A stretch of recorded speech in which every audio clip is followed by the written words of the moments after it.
करते हैं मेरे सहयोगी राजीव रंजन का। राजीव, क्योंकि हम देख रहे हैं एक तरफ किसानों ने अपनी लड़ाई एमएसपी को लेकर शुरू कर दी है, दूसरी तरफ पहलवानों की जो समस्या है, जो मांग है, लड़ाई है, वो अभी खत्म नहीं हुई है। लेकिन सरकार की तरफ से इन्विटेशन आया। अनुराग ठाकुर रात को एक ट्वीट करते हैं और कहते हैं कि हम एक बार फिर पहलवानों को आमंत्रित करते हैं, आप आइए, बातचीत करिए। तो किसान पहलवान इन दोनों का समाधान कैसे निकलेगा? क्योंकि एक तरफ एमएसपी की लड़ाई है, दूसरी तरफ पहलवान है जो इंसाफ की लड़ाई लड़ रहे हैं। सरकार का ये रवैया आप किस तरह से देख रहे हैं? कैसे अड़ियल रवैया माना जाए या एक रणनीति, एक स्ट्रेटेजी है कि आगे बढ़ रहे हैं उसके तहत?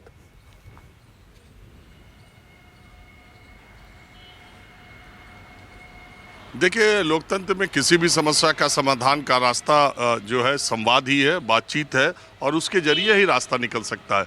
जहाँ तक पहलवानों की बात है, उस पूरे प्रदर्शन में लगातार दोनों तरफ से ट्रांसपेरेंसी का अभाव रहा। सरकार ने भी कभी ये नहीं कहा कि गृह मंत्री अमित शाह ने या वहाँ से औपचारिक जानकारी आई हो कि उन्होंने खिलाड़ियों को मिलने के लिए बुलाया। खिलाड़ियों ने भी ये बात अपनी तरफ से तस्दीक नहीं की जब तक खबर लीक नहीं हुई कि उनकी मुलाकात हुई है। खिलाड़ियों ने भी रेलवे की नौकरी ज्वाइन कर ली, लेकिन अपनी तरफ से नहीं कहा कि वो उन्होंने नौकरी ज्वाइन कर ली है। जब खबर लीक हुई या खबर सूत्रों के मुताबिक आई, तब खिलाड़ियों ने किया। आज तक जो मैरीकॉम की कमेटी की में अध्यक्षता में जो जांच कमेटी बनी थी, उसकी भी जांच सार्वजनिक नहीं हुई। तो ये जब ट्रांसपेरेंसी का अभाव रहता है, जब पारदर्शिता का अभाव रहता है, तब हमेशा ये शक और शुबहा बना रहता है कि सच क्या है, और उस पर पर्दा डालने की कोशिश तो नहीं की जा रही है।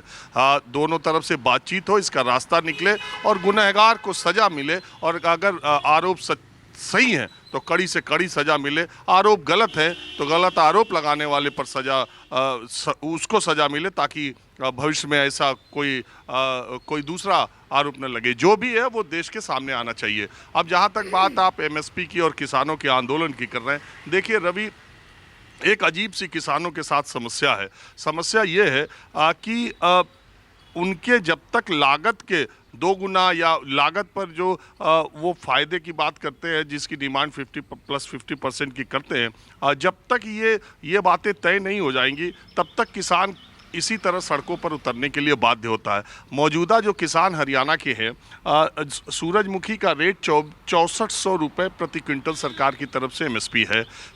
किसानों का आरोप है कि सरकार ने एमएसपी पर सूरजमुखी के बीज नहीं खरीद रही, जिसकी वजह से उसको निजी लोगों के हाथ में, व्यापारियों के हाथ में बेचना पड़ रहा है।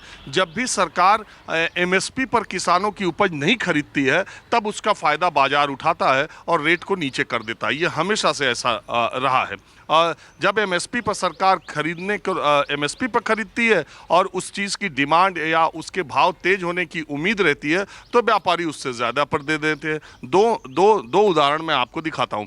एक तो हरियाणा में 6400 पे सरकार नहीं खरीद रही, जैसा किसानों का कहना है, और नहीं खरीद रही इसका मतलब कि किसान व्यापारी को बेच रहा है। अब उस पर 4500-4800 के भाव में बाजार में व्यापारी खरीद रहा है उनका सूरजमुखी, जबकि 6400 रुपये का है।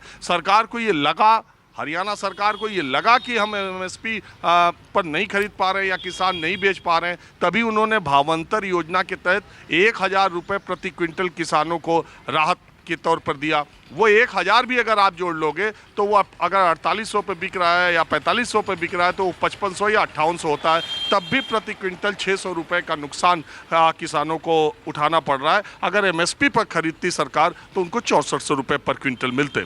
अब आ जाइए दूसरा एक और उदाहरण। अभी जब उत्तर प्रदेश में या दूसरे जगहों पर गेहूं की खरीद हुई है, 2125 रुपये प्रति क्विंटल एमएसपी है।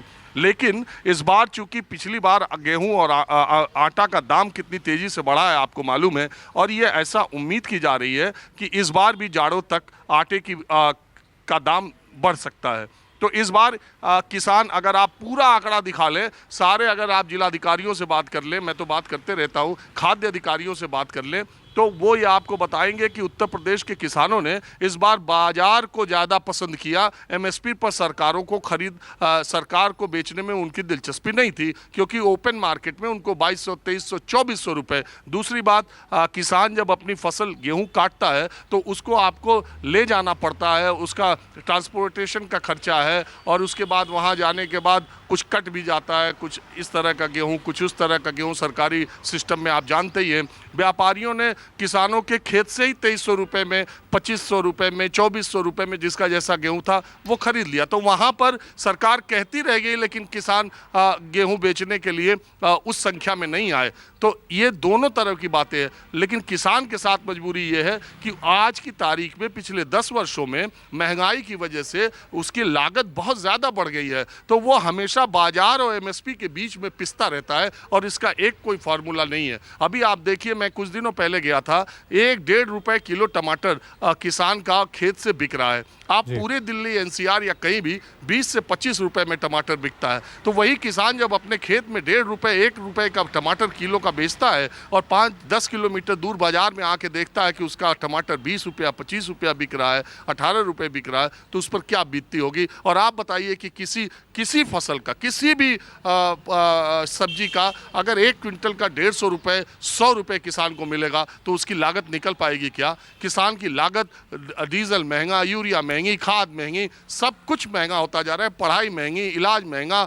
तो किसान इन दोनों के बीच में पिसता है और जब उससे कुछ समझ नहीं पाता तो उसका आक्रोश सड़कों पर उतरता है। वो सड़क पर आकर सरकार को अपनी बात कहना चाहता है। और इसी तरह से हाल के दिनों में किसानों के आंदोलन सड़कों पे दिखाई दिए, टोल प्लाजा जाम करते हैं, ये करते हैं, वो करते हैं कि उनकी आवाज़ सुनी जाए, और जिससे आम लोगों को भी बहुत हद तक आपको पता ही है कितनी परेशानी होती है। अगर हरियाणा में आज रोड ब्लॉक हुआ तो आप जानते हैं कि जम्मू कश्मीर, पंजाब, सारे इलाकों को पूरे देश के लोग इन्हीं रस्तों से, इन्हीं सड़कों से जाते हैं, तो फिर आम लोगों को कितनी परेशानी करनी पड़ेगी। ठीक, सवाल यही बना हुआ है कि किसानों को उनकी एमएसपी नहीं मिल रही है, पहलवान को उनका इंसाफ नहीं मिल रहा है। आखिरकार इसका समाधान कैसे निकलेगा?